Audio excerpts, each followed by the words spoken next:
எதுவுமே இல்ல. ஒரு 4 பேங்கோட ஏடிஎம் காட்டி பாருங்க, நான் நிதியமைச்சராக இருந்த போது ஏடிஎம் திறந்த கடந்த 15 ஆண்டுகளாக ஒரே ஒரு விஷயத்தை பேசிக் கொண்டிருக்கின்றார்.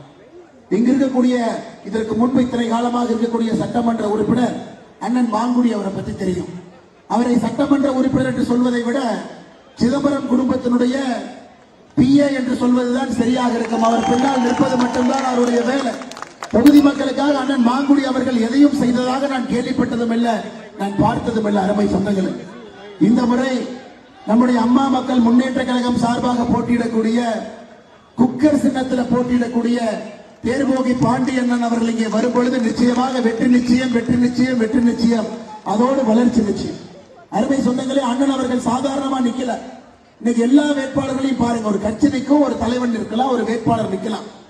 ஆனா இன்னைக்கு நம்முடைய அண்ணன் தேர்போகி பாண்டி அவர்களுக்கு பின்னால் தமிழகத்தில் மே 4ஆம் தேதிக்கு பிறகு நம்முடைய முதலமைச்சராக பொறுப்பேற்கக்கூடிய அண்ணன் எடப்பாடி பழனிசாமி அவர்கள் இருக்கின்றார்.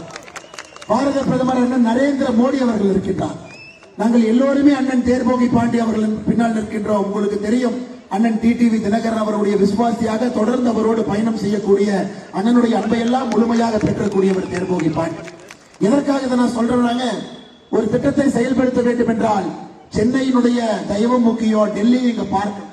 அப்பதான் ஒரு திட்டத்தை, பெரிய திட்டத்தை கொண்டு வர முடியுங்க. அப்பதான் இங்க இருக்கக்கூடிய குழந்தை செல்வங்களுக்கு உள்ளூர்ல வேலை வாய்ப்பை ஏற்படுத்த முடியும். அப்பதான் காரைக்குடியினுடைய தலையெழுத்தை மாற்ற முடியும். நான் ஏற்கனவே சொன்னது போல செட்டிநாடு கலாச்சாரத்தினுடைய தலைநகராக இருக்கக்கூடிய இந்த காரைக்குடி அடுத்த கட்டம் செல்ல வேண்டும். அதற்கு நீங்கள் எல்லாம் இந்த முறை வளர்ச்சியை நோக்கி வாக்களிக்க வேண்டும் என்று அன்போடு கேட்டுக்கொள்கிறேன். சமீபத்தில் கார்த்திக் சிதம்பரம் ஒரு இடத்துல பேசும்போது சொன்னார், யாராவது ஒரு வேட்பாளர் வர்றாங்கன்னா காரைக்குடி சாப்பாடு போட்டு அனுப்பிடுங்க அப்படின்னு. அதே கார்த்திக் சிதம்பரத்தை நம்ம கேட்கிறோம், ஏன்னா நீங்க இவ்வளவு வேலையெல்லாம் ஒழுக்கமா செஞ்சிருந்தீங்கன்னா ஏன் தேர்போகி பாண்டியவர் இன்னைக்கு சட்டமன்ற வேட்பாளராக இங்கே போட்டியிட போகின்றார்?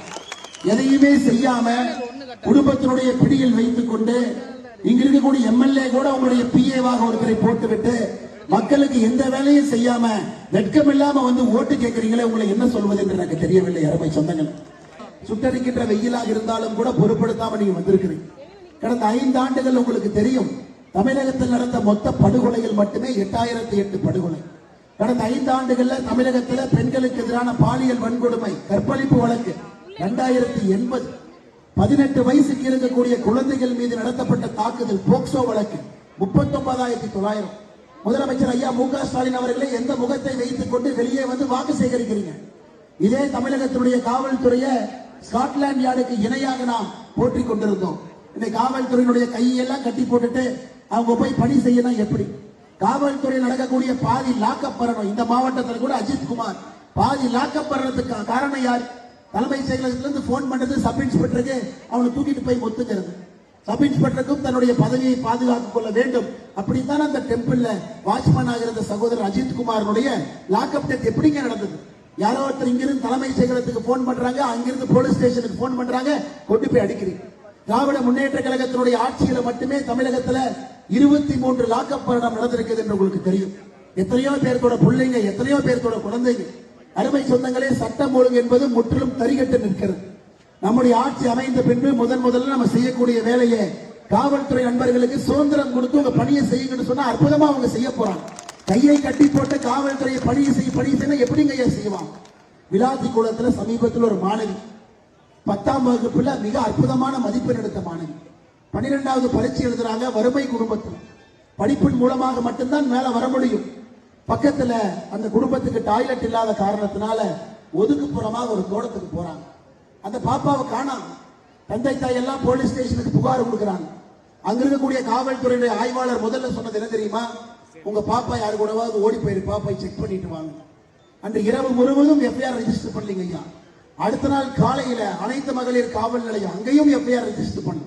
மத்தியானத்துக்கு மேல அந்த பாப்பாவுடைய சடலம் கிடைத்த பிறகுதான் எஃப்ஐஆரே போடுறாங்க.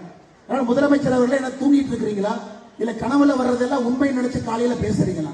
தமிழகம் எங்கே அமைதி பூங்காவாக இருக்கிறது? விளாத்தி குளத்தில் சகோதரிக்கு எங்கே நியாயம்? இதுல வெந்த புனலே வேலை பாய்ச்சுவது போல அந்த சகோதரியை படுகொலை செய்த கயவன் யார்? யார் அந்த குற்றவாளின்னு பார்த்தீங்கன்னா தர்ம முனீஸ்வரன் என்கின்ற பெயர். அவன் யாருன்னா 2022 ஒரு மூதாட்டிய பாலியல் தாக்குதல் நடத்தி கைது செய்யப்பட்டு சிறையில் இருந்து உச்சநீதிமன்றத்துக்கு அப்பீல் போய் அங்கிருந்து ரிலீஸ் ஆனார். நான் தெரியாம தான் கேட்கிறேன் தமிழக அரசு, ஐயா ஒருத்தர் பெயில்ல வெளியே வர்றானா கண்காணிப்பு வைக்க மாட்டீங்களா? வீட்டுக்கு போய் பார்க்க மாட்டீங்களா? குற்றவாளி சரித்திர பதிவேடுல பேர் எழுத மாட்டீங்களா? மாசம் மாசம் ரவுடி பரேட் நடத்த மாட்டீங்களா? எல்லாத்தையும் கோட்டை விட்டு 2022 தமிழகத்துடைய வழக்கறிஞர் தானே உச்சநீதிமன்றத்தில் வாதாடுறாங்க. அதை கோட்டை விட்டு அவன் வெளியே வந்த பிறகு காவல்துறை கண்காணிப்பதை கோட்டை விட்டு அதே மனுஷன் 3 வருஷம் கழிச்சு 17 வயசு இருக்கக்கூடிய பாப்பாவை போய் பாலியல் வன்கொடுமை செய்து கொலை பண்றான். அதனால எந்த அர்த்தத்துல முதலமைச்சர் ஸ்டாலின் அவர்கள் தமிழகத்தில் சட்டம் ஒழுங்கு நன்றாக இருக்கிறது பேசிக் கொண்டிருக்கிறார். ஐயா உங்களுக்கு பாதுகாப்பு இருக்கு, உங்களுக்கு காவல்துறை இருக்கு, வீட்டுக்கு வெளியே போலீஸ் இருக்கிறாங்க, வெளியே போனா சுத்த 100 பேர் இருக்கிறாங்க. ஆனா தமிழக மக்கள் சாதாரண மக்களுக்கு அது போன்ற பாதுகாப்பு இல்ல. பெண்கள் வீதியில தான் நடந்து போகணும்.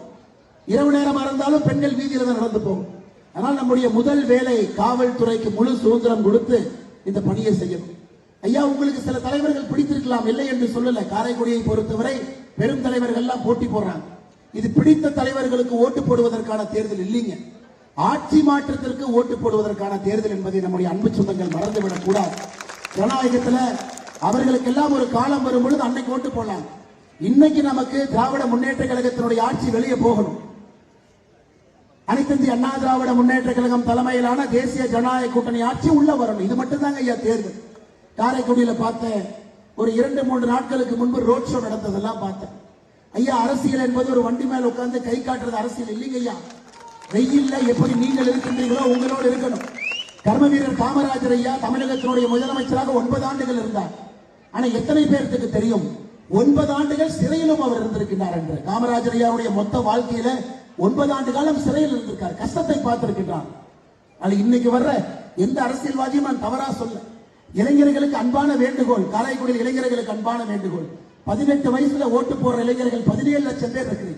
தமிழ்நாட்டினுடைய தேர்தல் வரலாற்றில் முதல் தலைமுறை வாக்காளர்கள் அதிகமாக இருக்கக்கூடிய தேர்தல் இந்த தேர்தல். 17 லட்சம். 20 வயசுல இருந்து 29 வயசு வரைக்கும் 1,07,00,000 பேர் இருக்கிறீங்க.